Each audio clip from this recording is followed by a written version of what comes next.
I mean, do you have birth centers? No. We have registered midwives who do home births and hospital births. All of them have to be licensed to be both home and hospital, and no birth centers. But you have home births here? Yeah, only home or hospital. No Only birth home. centers. Okay. Why is that? Why not a birth center? Just hasn't ever been enough public demand and budget, and we're on the Canadian healthcare scheme, so everything is money, money, money. Like, you got to tighten up the belt all the time. So midwifery, I think, is considered somewhat of a frill in the system, and they do their very best to keep a very tight rope on the midwives' salaries and things like that. So nothing extra happens when the government's paying.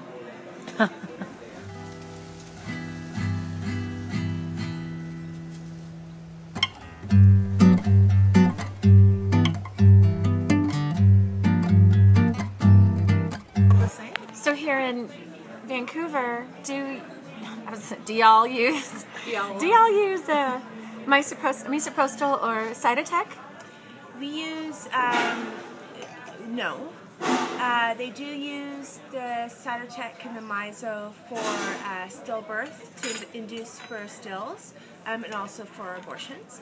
And they use the Miso for postpartum hemorrhage. But the other options for induction are the prostaglandin gel and the Cervidil, and then obviously oxytocin. Okay. Does that happen a lot? Inductions here? Absolutely. Like if you just had to guess out of the air, like, I know this isn't like, what's the percentage? Yeah, it's between 27 and 30% in induction. I mean, they just introduced the inducing women at 40 years of age, getting induced at 40 weeks. What? This is like, okay, 40. so 40 at 40. 40. Why 40? What is the? I've never even heard of that. Of induction at 40, just because you're 40? They're saying that the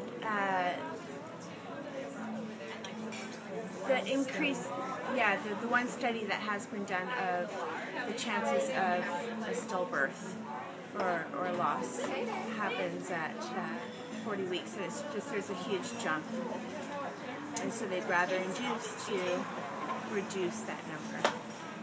40 at 40. 40 at 40. Wow.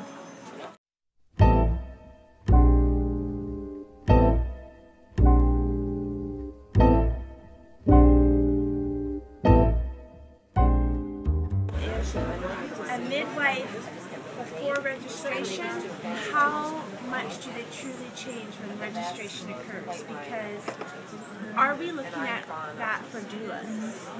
Oh, that's a good question. When doulas get covered by MSP, what is going to happen to us? No, I don't want that. Honest to God. Why not? And what does that mean? Because I'm clueless over here. That's our medical service plan.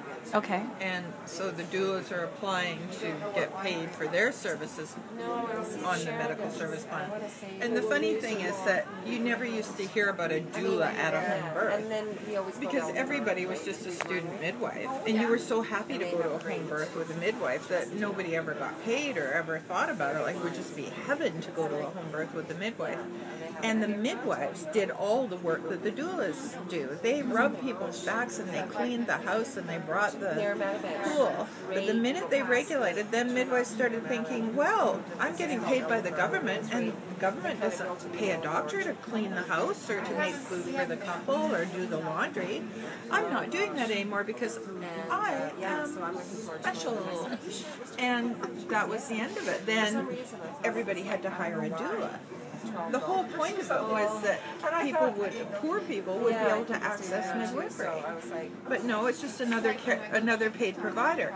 And if the doulas get paid by the government, mark my words here and now, you guys will have a sub-doula that will be hired by the people because the doulas will be busy making notes or doing some little crafty thing, but somebody will have to rub the woman's back and clean up the vomit and change the sheets, and it won't be the doulas because They're getting paid by the government, and the government doesn't pay them enough to do that. What I'm worried, exactly what I'm worried about is that the regulation is going to cause us to be under a certified name, and then we're only going to be granted a certain fee, which is not fair.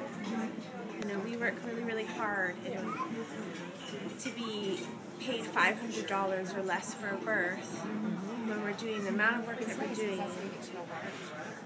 And look what's happened to the midwives. They got what is it, like $2,800 a birth when they first started, and they never have gotten a raise since 1998. And how can they get a raise? Because if they say we're going on strike, who's going to miss them? Nobody. They'll just go to women doctors. Nobody will really care. So they have no bargaining power. And it'll be the same with the doulas. You'll have no bargaining power to ever get a raise from the medical plan. But what they finally did with the midwives was they raised them up from 40 clients a year to 60 clients a year. So now they just can make more money if they take on more people, which dilutes their service down to nothing. Wow.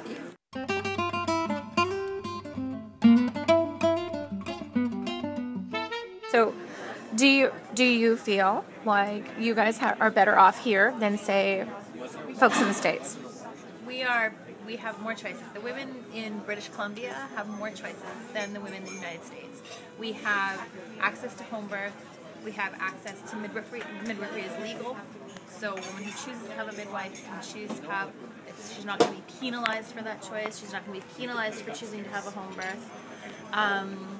We have access to entomox, gas and air in the hospitals that women in a lot of the United States don't have access to. So the epidural rates in the States may reflect that. I mean, I think there's more choice here. And as women, mothers, doulas, childbirth educators, birth attendants, I think it's important to remember how good we do have it. However, that doesn't mean that we don't stop advocating and continue to advocate for change, and we can do it better.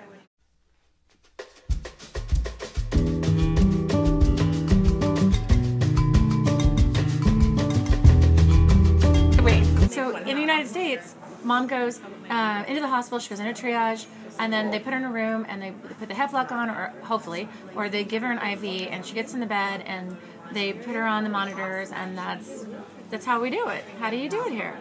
That doesn't happen here. You arrive and you're assessed, and then depending on where you are, then you get moved into a room, but you are not immediately given a headlock and put the IV in place. You do not need to have IV fluids if you didn't need them, and you're not told that you need to be in the bed. You've got lots of mobility. You can use different things. They've got balls in most of the hospitals that I'm in. You're not told that you need continuous fetal monitoring. That's only specific instances. What? Where you would need to be continuously fetal monitored. You have to have continuous fetal monitoring? Yes, they do. They do if you're VBAC, yes. But some hospitals just do it. That's their protocol. Well, And parents. For us for VBAC is also That's VBAC. But in a lot of instances, unless the woman knows to say that she doesn't want it, she's going to get it. Wow. That's not the case here. It really is. As far as vaginal exams go, what's Frequently the normal they do them. in the hospitals in the U.S.? Here's the thing. There are a lot of fingers going in vaginas all the time. All the time. All the time. Students, medical, like residents. Residents, let's just say like every 4 hours. Well, let's just see where you're at. I don't get that. I don't understand that. You know what? You know she's a 10 when the baby's coming out. Why do we need to keep doing that? And every time you're doing it, you're introducing a chance of infection or germs or stop. Why do your hands have to be in your yoni all the time?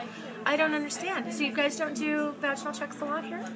Every 4 Not hours they do, necessarily. actually. They do recommend every 4 hours. They can push it.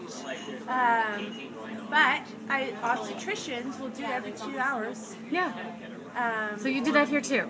Yeah, I was just wondering if you guys do a lot more, but we can also Just feels like a lot to me. refuse them. Astounding to me when I started how you begin lying and everybody lies and everybody lies. I mean, they lie through their teeth. You wouldn't believe the stuff I've heard. And it's Doctors not coming like- out of their mouths. And it's not like being evil. It's just that they have a business to run, right? They have beds that need to be empty. Explanations take a long time.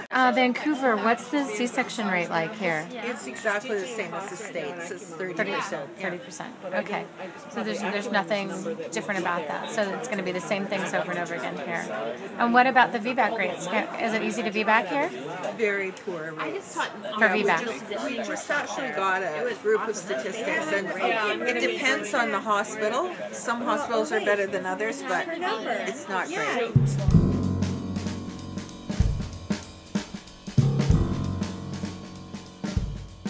If I am a doula or a midwife, is this the place for me to move to?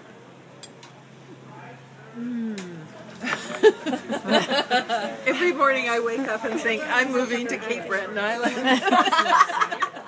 So I think it's a natural thing for doulas and midwives to always think the grass is greener somewhere else. But what I tell myself once I've had my little thought about I should move to the other side of Canada is I sort of slap myself around the face and go, Gloria, you made this mess here in this province. You stay here and clean it up. So, wherever you are, stay where you are and get the job done. If we all did that, everything would work out. Yeah.